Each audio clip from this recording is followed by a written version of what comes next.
In today's video, I'm going to teach you how to leave a project in Asana. Maybe you've wrapped up your part of a team initiative, or you're simply decluttering your workspace. Leaving a project ensures you stop receiving notifications and no longer see that project in your sidebar, while the rest of the team can keep working without interruption. Start by heading to Asana's login page and sign in. If you use Google to sign in, choose Continue with Google and select your account. Otherwise, log in using your usual method. Quick tip before you begin.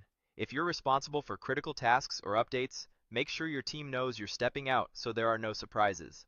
Once you're in, open the project you want to leave. You can find it from your home view, your sidebar, or by searching its name. With the project open, look toward the top of the screen for the Share button. This is where project members and permissions are managed, and it's the fastest way to remove yourself.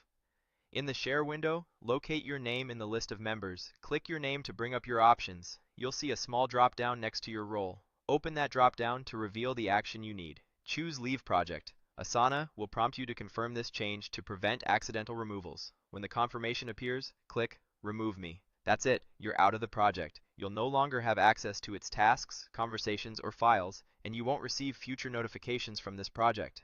This doesn't delete the project or its work. It simply removes you as a member. Anything the team needs to keep moving forward remains intact. If you realize later that you need back in, just navigate to that project link or search for it in Asana. Because you're no longer a member, you'll see a Request Access option. Click Request Access, and a project admin or member with the right permissions can approve your re-entry. This is helpful if you're temporarily stepping away or if priorities change.